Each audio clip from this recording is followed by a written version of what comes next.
महाराष्ट्र की सियासत में एक बार फिर से भूचाल आने की संभावना जताई जा रही है। एकनाथ शिंदे के नेतृत्व वाली शिवसेना के नेता राहुल शेवाले ने बड़ा दावा किया है। उन्होंने कहा कि कांग्रेस और शिवसेना यूबीटी के 10 से 15 विधायक पाला बदलने वाले हैं और शिवसेना में शामिल होने वाले हैं। राहुल शेवाले ने विधायकों के पाला बदलने की तारीख का भी खुलासा कर दिया है। अगर राहुल शेवाले की बात सही साबित होती है तो महाराष्ट्र में विपक्ष की ताकत और कम हो सकती है। शिवसेना नेता राहुल शेवाले ने सोमवार को दावा किया है कि आने वाले 23 जनवरी को शिवसेना के संस्थापक दिवंगत बाल ठाकरे की जयंती है। इसी दिन महाराष्ट्र में बड़े राजनीतिक भूकंप की संभावना है। शेवाले ने कहा है 23 जनवरी को एक बड़े राजनीतिक भूचाल की संभावना है, जहां कांग्रेस और शिवसेना यूबीटी के 10 से 15 विधायक शिंदे के नेतृत्व वाली शिवसेना में शामिल हो जाएंगे। दरअसल हाल ही में कांग्रेस नेता वडेट्टीवार ने कहा था कि राज्य सरकार में उप मुख्यमंत्री शिंदे को हटाया जा सकता है। इसके साथ ही शिवसेना में एक नया उदय देखने को मिल सकता है। इस पर जवाब देते हुए शेवाले ने कहा कि यह वो पार्टी है जो खुद विभाजित होने जा रही है, लेकिन विजय वडेट्टीवार और संजय राउत जैसे नेता शिवसेना में असंतोष के बारे में झूठी खबरें फैला रहे हैं। बता दें कि हाल ही में हुए विधानसभा चुनाव में महाविकास अघाड़ी के घटक कांग्रेस को 16, एनसीपी एसपी को 9 और उद्धव ठाकरे की पार्टी शिवसेना यूबीटी को 20 सीटों पर ही जीत हासिल हुई थी। अगर इतनी बड़ी संख्या में विधायक पाला बदलते हैं तो इन पार्टियों के लिए और मुश्किल खड़ी हो सकती है।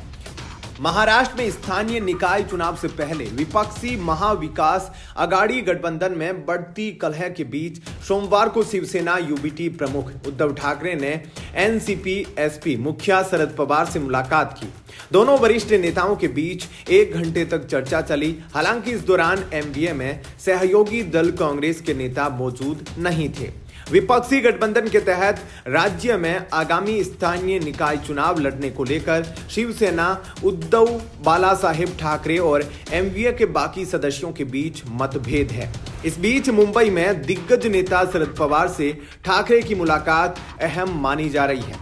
पार्टी सूत्रों ने बताया है कि पूर्व सीएम उद्धव ठाकरे और पूर्व केंद्रीय मंत्री शरद पवार के बीच 1 घंटे से अधिक समय तक बातचीत चली। ठाकरे आज दोपहर बाद पवार के दक्षिण मुंबई स्थित आवास सिल्वर ओक गए थे। 84 वर्षीय पवार ने विपक्षी गठबंधन एमवीए के गठन में महत्वपूर्ण भूमिका निभाई थी। चर्चा है कि वे विपक्षी खेमे में उभरे मतभेदों को खत्म करने के प्रयास में जुट गए हैं। एनसीपी के संस्थापक शरद पवार ने हाल ही में कहा कि वे आगामी स्थानीय निकाय चुनाव लड़ने पर चर्चा करने के लिए एमवीए के 3 घटक दलों की बैठक बुलाएंगे। एमवीए में कांग्रेस, शिवसेना यूबीटी और एनसीपी शरद चंद्र पवार शामिल हैं। हाल ही में उद्धव ठाकरे की शिवसेना ने घोषणा की है कि वे राज्य के स्थानीय निकाय चुनाव अपने दम पर अकेले लड़ेंगे, क्योंकि यह कार्यकर्ताओं का चुनाव होता है।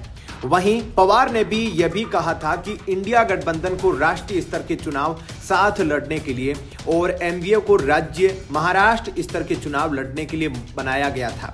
इसमें स्थानीय स्तर के चुनाव साथ लड़ने की बात कभी नहीं हुई थी। शरद पवार ने कहा था, स्थानीय निकाय स्तर पर एक साथ चुनाव लड़ने को लेकर न तो कभी चर्चा की गई थी और न ही सुझाव दिया गया था। इसके बाद अटकलें लगाई जा रही है कि तीनों दल महाराष्ट्र के स्थानीय निकाय चुनाव स्वतंत्र रूप से लड़ेंगे।